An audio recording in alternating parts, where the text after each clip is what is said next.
Hi, everyone, and welcome back. I'm Adriana Monique Alvarez, the founder of Alma Publishing, and we are continuing our author interviews.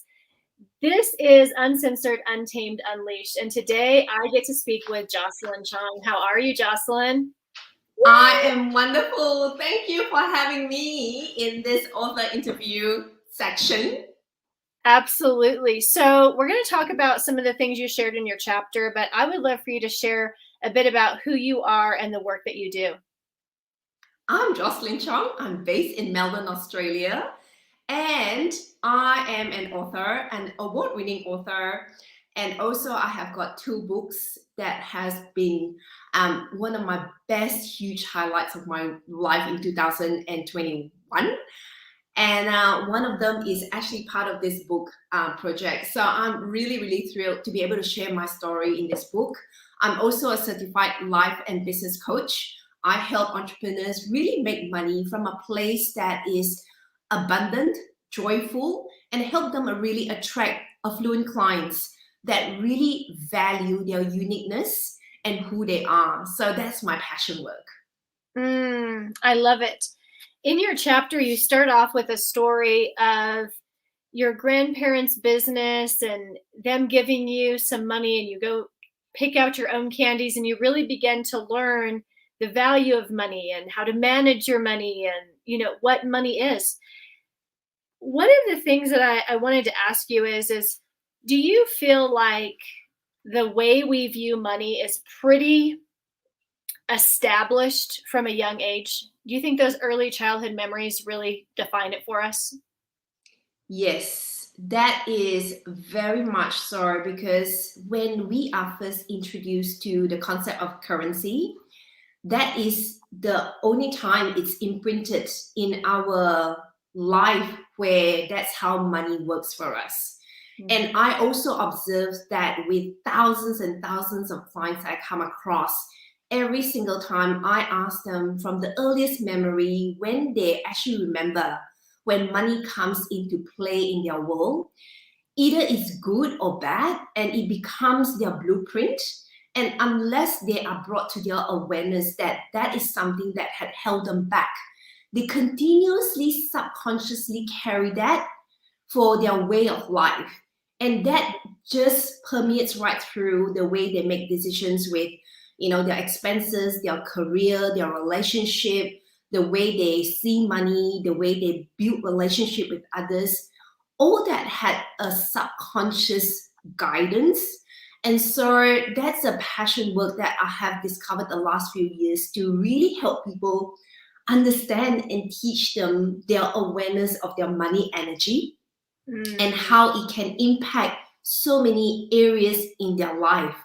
Like I was very privileged because I grew up in a very entrepreneurial background.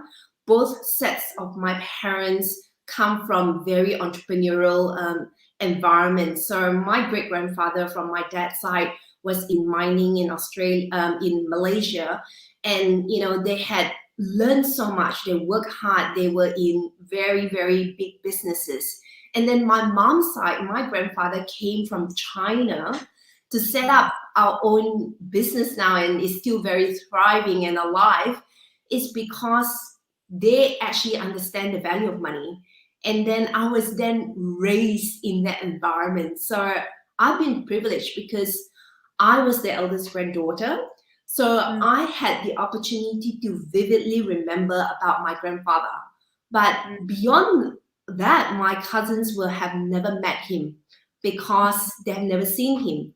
And I actually witnessed very vividly, and it's still very clear in my mind, the day that he had a heart attack and he was sitting in his business chair, and I was so young and I could not actually express myself. But that vision that I saw, I knew that he was not well. And so I knew how he taught me a set of his lab, he gave me coins and he taught me how to transact, 10 cents for sweets. All that comes from someone passing that knowledge on to me. So I'm always very grateful and blessed because those actions he didn't know, but today becomes such a, huge aspect of my life. That's why I wanted to incorporate that into my story and into my chapter. Mm, I love that. It is so powerful. And one of the things I just want to point out is that if you didn't come from a background where you had parents and grandparents or key people in a place of authority teaching you about money, it's it's not like you're out of luck. You've got people like Mm, Jocelyn who can teach you. We get the opportunity to learn even if it's later in life, right? It's never too late. So, correct. one of the things that you talk about in your chapter as well is that when you were thriving professionally, your personal life was falling apart. And when that fiance walked away without any explanation, and you really try to just keep moving forward, you talk about how unattended wounds don't heal. And I love this because people love to talk about how time heals all wounds, but what I've learned is that's actually not true, right? So, what does heal the wounds and why is it worth it? I think a lot of times, like I see this, people try to compartmentalize their career, money, success, and health is over here, and family is over here, and romance is over here. How do we heal and bring that well-being into everything? It really starts with self-awareness. So I was raised in a very blessed family, but equally there was expectations, unspoken expectations. And so it's only natural for female to either be in, accounting and finance background. So then once you do that, it's a tick. And once you get married, under the age of 30, you are perfect. You are categorized that you're normal. And Mm, if you're a certain body size, in Australia, it's about size 8. Yep, you're normal. And I didn't meet any of those expectations. So I literally failed the unspoken tradition of my family. And mm, if you are male, then you need to be in engineering. You're very intelligent, you go into medicine. So it's mm, almost like there's only that crafted career path. And it's so evident in my family because both sides are unspoken, but those that thrive fits into that mold. I messed up the entire mold. I completely had it thrown out a window. And so I had to learn to find my own way. So mm, I was subconsciously made known that that is not my life, that I was born for more. And for many years, I go to church, and in that environment, I continually ask for what is my purpose? What is my true purpose? So internally, I was really dying inside mm, because externally I could perform exactly. I excelled. I was an award winner. I go to the top of the top conference in the company because I could execute. But internally, I lost who I am. I mm, completely lost my identity because I was only told I was as good as my last sales target. So every year we will have a sales target, and if you are in the top 10 of the country, oh my God, you're a successful, thriving, amazing female ticking every single box.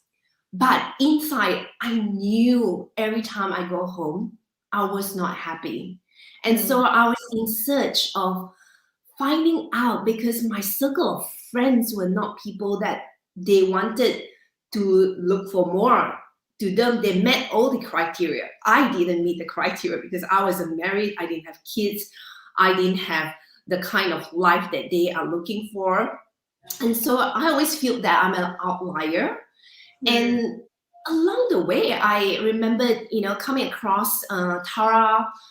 I think her last name was Tara Moore, but she had this book called Playing Big, and that was in 2017. And that was a time where I in search of there must be more. I can't be limited by this. And then what? So what? Then I'm not married, and I didn't find the right compatible companion. Then, so what? And I'm always difficult to be invited to a lot of parties because I didn't have a partner with me all the time, and because I was married to my work, and because I know that if I do well, I will excel, I will get paid, I will be bonused out, I will travel. But equally, I have done so many travels. I've got all these memories, but it's with me. I have no one to share with. I went to like all these amazing Michelin star restaurant by myself. And yes, I get to taste the best thing, but I didn't have someone to share with. So it was just, is this what I want to live my life? And then what stood out even more was when I read the book by Stephen Covey, and one of the chapters was, what's a legacy? What do you Mm. want someone to talk about you when you die and when you're in your death, in your own box, and someone technically in your soul you still can hear, in my view? What would they say? And it will be compressed about 7 to 10 minutes. And why I say 7 to 10 minutes is because I have conducted so many funerals in my life now, right? And it stood out for me. That's the hyphen. When you are in your graveyard, the date of birth and the date of death. So what is that? How significant will that hyphen be for me? And so I started to look for more and more. And I started to get out of the mall. I started to really learn and take risks. And I thought I took risks, but quite the opposite. I wasn't, because I was confined into this bubble of risk that I thought it was safe, because it was complacent as well, because I was earning good money. And at that time, it was like, if I'm earning that much money and that's a household for a very high income level, I'm doing so well from an external perspective. I'll be questioned, why do you want to change your lifestyle? Why do you want to change career? But I know I was not happy and my soul was crying out for more. So that's where I needed to take more and more deeper work. And it was doing more deeper work. It was through allowing myself to challenge my own limiting beliefs, all that areas that block my own progress, that the world may see different, that I discover who I am and still am. I love that. Yeah, still am. Like, it never ends, right? It's just a continuation.